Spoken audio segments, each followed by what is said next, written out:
가장 큰 유인은 가격이잖아요.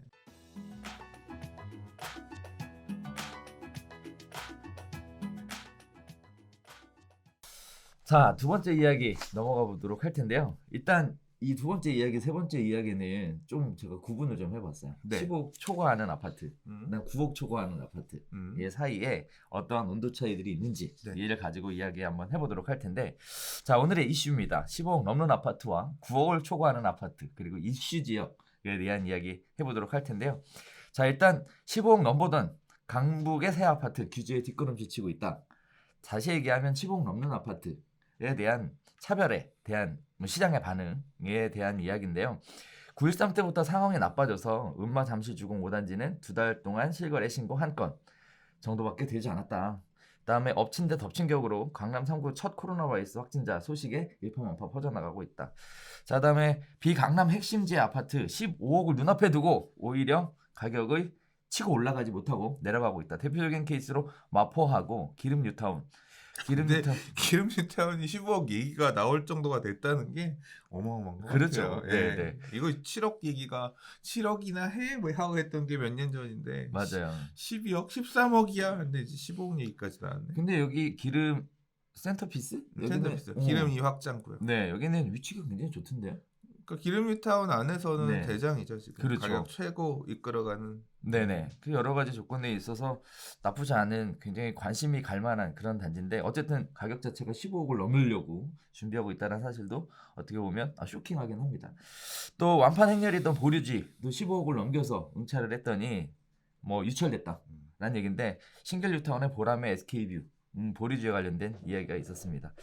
자, 고가주택 시장의 거래 위축이 강남 3구에서 비강남 인기 지역으로 번져가고 있다라는 얘기를 또 하고 있는데, 어찌됐든 10억 넘는 초고가 아파트에 대한 동향이 심상치 않습니다. 또 15억을 넘어가지 못하고 주춤주춤 머물리면서 움직이는 시장 분위기도 심상치 않은데, 자, 과거에 생각해보면 초고가 아파트가 가격이 올라가면서 인근의 시장 분위기를 끌어올려가는 모습이었거든요. 근데 이제 15억 초과하는 아파트가 못 넘어가려고 지금 계속 시장에서 뒷걸음질 치고 있는 상황에 과연 계속 인근의 시장들이 끌어올려가 줄까라는 우려들이 좀 나오고 있는데, 15억 초과되는 아파트 과연 거래가 좀 풀릴까요?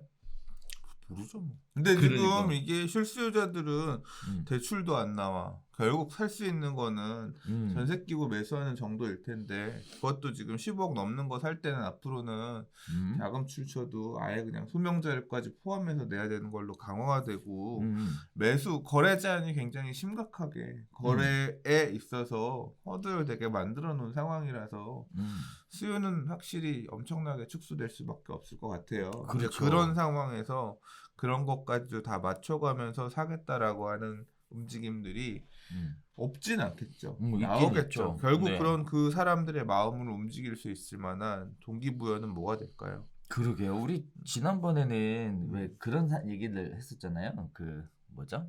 여의도 용산 통합개발 뭐 이런 게 갑자기 뚝 터지면서 시장의 도화선을 그러니까 그런 짚었다. 큰 개발 이슈도 있겠지만요. 네.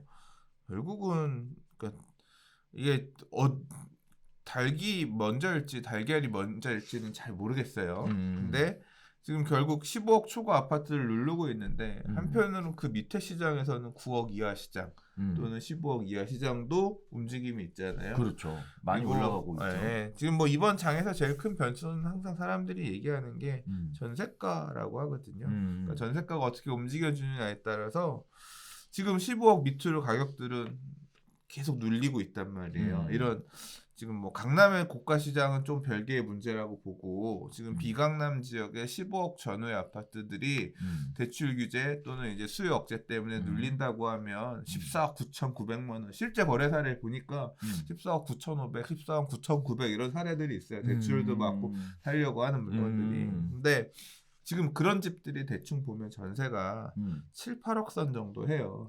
그러면 14억짜리 아파트 전세 7억 끼고 사면 7억 필요한 거고, 전세 끼고 좀 미리 사놓으려는 이런 수요들이 자금 증빙되는 걸로 산다고 하면 들어올 수 있잖아요. 근데 전세가 9억 되고 10억 돼버리면 초토화가 그만큼 줄어들잖아요. 그렇죠.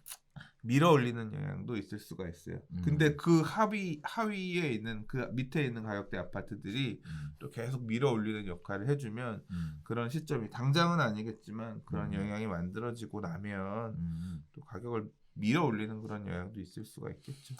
자, 그래서 지금 현장에 제가 느끼는 분위기는 자체는 15억을 넘기는 게 쉽지 않겠다. 15억이 이미 넘어가 있는 것도 거래가 쉽지 않고 또 인근에 따라가고 있는 아파트들도 15억을 넘겨서 거래하는 것 자체가 쉽지 않겠다. 소장님 말씀하셨던 것처럼 뭔가 계기가 있어야 될 것 같은데 과연 그 계기가 뭐겠냐라는 생각도 들면서 또 그 계기가 없으면 또 어떻게 될까라는 생각도 또 해보게 됩니다. 하여튼 시장 자체가 15억 넘는 아파트, 초고가 아파트는 지금 찬바람이 엄청나게 세게 쌩쌩 불고 있다라는 거. 그리고 인근의 가격을 따라가고 있는 것도 15억을 목전에 두고 있으면 주춤주춤 뒷걸음질 치고 있다. 뭐 그럴 수밖에 없을 것 같다라는 생각들은 하게 돼요.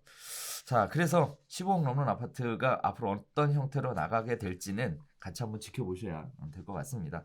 자, 관련된 좀 조정 좀 받았으면 좋겠어. 조정 좀 받아야 또 사지. 매수자들도 지난해 작년 한 해 또 급격하게 올라가는 가격들을 보면서 이게 좀 망연자실했을 거 아니에요. 그렇죠. 좀 원하는 가격대 수준으로 내려와야 또 매수 요인이 만들어지는 거니까 항상 가장 큰 요인은 가격이잖아요. 그렇겠죠. 수요의 요인은 가격. 싸야 사지. 음식이 저거 맛있어. 근데 너무 비싸. 밥 식사 한 끼 50만 원이야. 그러면 못 먹잖아. 좀 적정한 가격 수준으로 오면 내가 어떻게 좀 자금 마련해서 움직일 수도 있겠다는 거니까. 네.